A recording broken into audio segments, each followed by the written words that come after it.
Alors aujourd'hui, on fait l'évolution de la chaîne numéro 8 et sur la plage.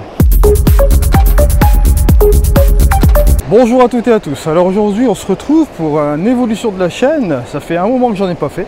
Et je me suis dit, ma foi, que bon, ce serait pas mal de le faire sur la plage. Alors, je vais vous annoncer quelque chose. C'est que dimanche,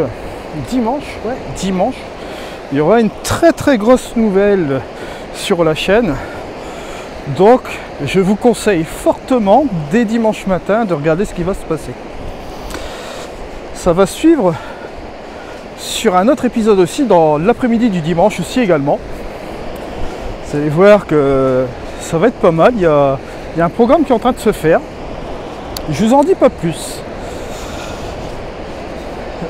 Alors, concernant les programmes de post-production maintenant. Voilà, on commence à arriver sur une petite truc d'eau, donc je vais regarder ce que je fais quand même. Hop.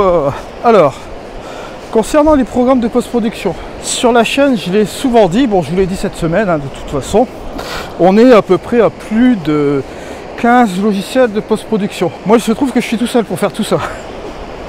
Donc, traiter de 15 logiciels de post-production en même temps, vous vous doutez bien qu'il faut faire des choix par moment.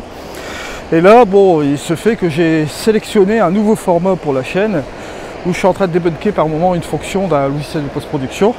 Je fais aussi des post-productions complètes et je vais peut-être bientôt faire des multi-productions aussi également. Au niveau des classements, je ne vais pas m'amuser à vous faire un classement des logiciels de post-production car pour moi c'est complètement inutile. Pour la simple et bonne raison que chaque logiciel remplit la même fonction, seulement l'interface qui change. C'est à vous de choisir l'interface qui vous convient. Moi, je vais vous mettre beaucoup de contenu encore comme d'habitude pour vous aider à faire votre choix. C'est le mieux que je puisse faire. D'accord? Vous avez toujours les liens affiliés si vous voulez soutenir la chaîne, bien sûr. N'hésitez pas à consulter les nombreuses offres en ce moment que les différents annonceurs font, parce qu'il y a quand même pas mal de réductions. Voilà, là je vais vous donner un petit coup d'œil là sur ce que je suis en train de voir ici en ce moment. Vous allez voir, c'est assez sympa. Ça va, Nancy? Elle se balade, elle est contente. On s'amuse un peu à se balader. Ici, regardez, on a des moules là, ici. Regardez. Juste là, comme ça, des petites moules, des chapelets de moules. C'est rempli et c'est blindé, c'est dingue quoi. C'est vrai, hein? Rempli des kilos, ouais. Bien sûr, là, aussi un petit peu de flotte. On va dire que c'est un bel endroit quoi. Bon, je suis pas encore à l'heure dorée tout à fait.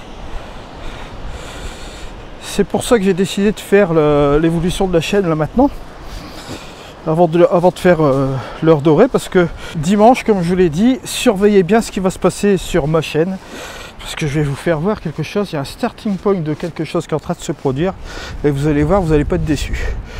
Bon, là je vais essayer de trouver un passage pour passer au-dessus. Hop, hop là. Alors je reprends sur ce que j'ai dit tout à l'heure sur les classements de logiciels de post-production. Je peux vous donner un éclairage peut-être sur les logiciels de développement de fichiers RAW. Je m'aligne sur pas mal de logiciels.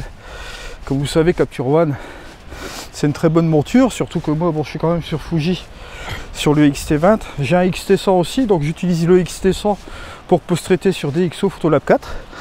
Ça, c'est le deuxième logiciel que j'aime bien aussi, hein, Capture One, DxO Photolab 4. J'ai aussi du All-in-One Photoro 2021 qui lui remplit un petit peu une fonction, on va dire, hybride. Et on va parler aussi du Luminar. C'est vrai que Luminar, c'est un logiciel qu'on aime bien sur la chaîne. On a fait beaucoup de tutos sur Luminar. Et aïe, hein. On commence à arriver au même nombre de contenus qu'on avait fait sur le Luminar 4. Et je dois dire qu'il y a toujours du plaisir à utiliser ce logiciel. Alors, pour moi, Luminar AI, ça je vous l'avais dit déjà la dernière fois, c'est un logiciel qui peut être valable aussi bien pour le débutant, mais aussi le professionnel. Je vous ai montré de nombreuses fois que dans le menu édition, on a toutes les fonctions inimaginables pour post-traiter des photos. Alors bien sûr, je m'attarde sur ce logiciel-là parce que j'entends des trucs inimaginables qui disent que Luminaria et non, on peut pas faire du travail professionnel avec, etc. Bon, blablabla, blablabla. Dans un outil, lorsque vous allez dans l'outil en particulier, si vous le développez et vous regardez à l'intérieur de cet outil, vous allez tomber sur le réglage de cet outil et donc d'autres curseurs, ce qui permet d'affiner le réglage. Voilà.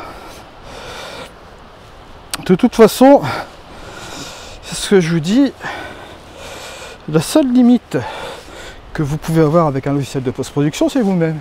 Regardez, je vais vous faire voir une belle falaise. Wouhou! Ouais, super chouette, hein. Là, on n'est jamais venu ici en marée basse. Ça veut dire que c'est assez agréable.